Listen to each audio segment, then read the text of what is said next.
So this is a new moon at 7 degrees of Cancer. So in your natal chart, if you have placements that are close to 7 degrees Cancer, this is an important new moon to pay attention to for you, right? And the new moon is a time of ending and beginning. So when we consider the lunar cycle, this is the ending of one phase and the seeding of another. But when we plant a seed, we don't know what's going to grow.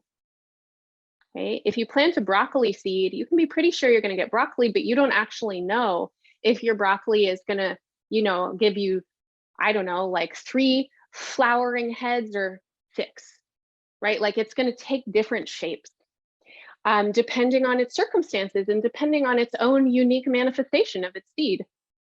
Okay, so something is being seeded in the part of your chart that contains 7 degrees of Cancer.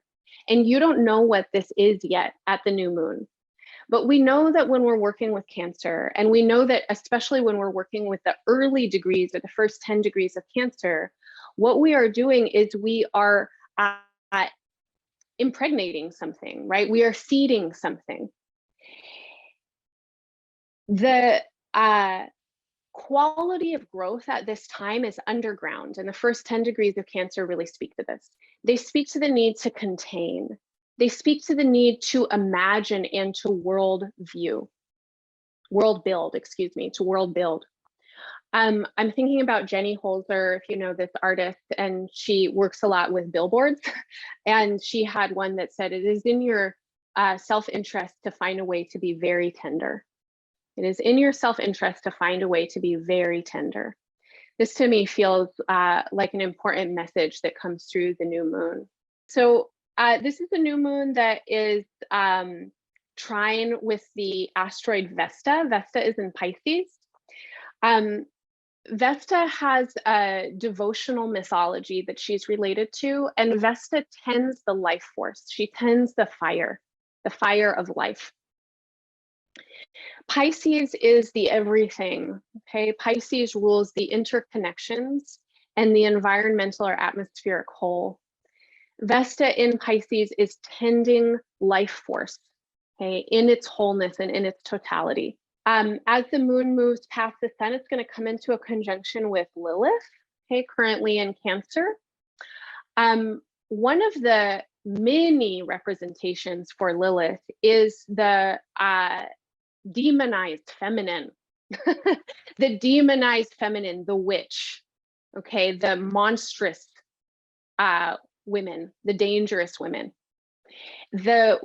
And I'm using women here with the X, right? Like any woman identified or femme identified being, as well as for, masculine and identified people, your feminine instincts, the part of you that is femme, has also been terrorized, right? The feminine has been terrorized for thousands of years, and we can track that terrorism into biblical origins. And Lilith's origination story in Western mythology, because she comes from a Sumerian tradition, she comes from a tradition that exalted her as the tree of life, as an energy that united both life and death. But when she was appropriated and taken by Western, or not Western at that point, but by patriarchs, by one god, monotheist patriarchs, she became a monster. She wanted equality. She wanted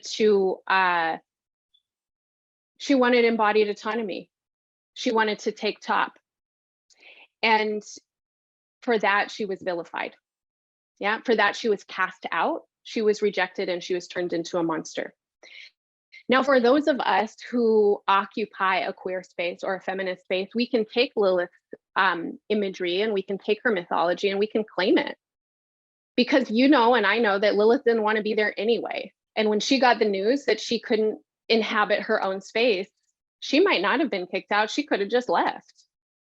And I think all of us have had opportunities and experiences where we felt like that, right? This is not a place for me. Fuck you, I'm going. With Lilith and Vesta and Jupiter all kind of serving this new moon and its energy, we're thinking about world building. We're thinking about utopia. We're also thinking about what's practical. And I want to say that anger is practical, as is devotion. And this is a new moon that wants to ask into anger, and it also wants to ask into devotion. I think that as we're all feeling really pressed and feeling pretty angry and feeling hopeless, many of us, we want to turn towards what we are devoted to. Yeah. And let the anger that we feel motivate us in our devotion. Because if we pay too much attention to what we are angry at, we are giving our attention to what we don't like.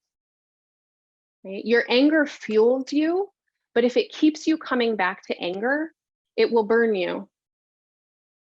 Okay? So this is a new moon that for me, I'm reading as a need to tune in with devotion. Now, I also want us to notice that Venus in Gemini on this day is also sextile to Jupiter in Aries. Okay, so this is a great day to reach out to friends. Yeah, as you're thinking about how do I need to grow right now? Where is my courage?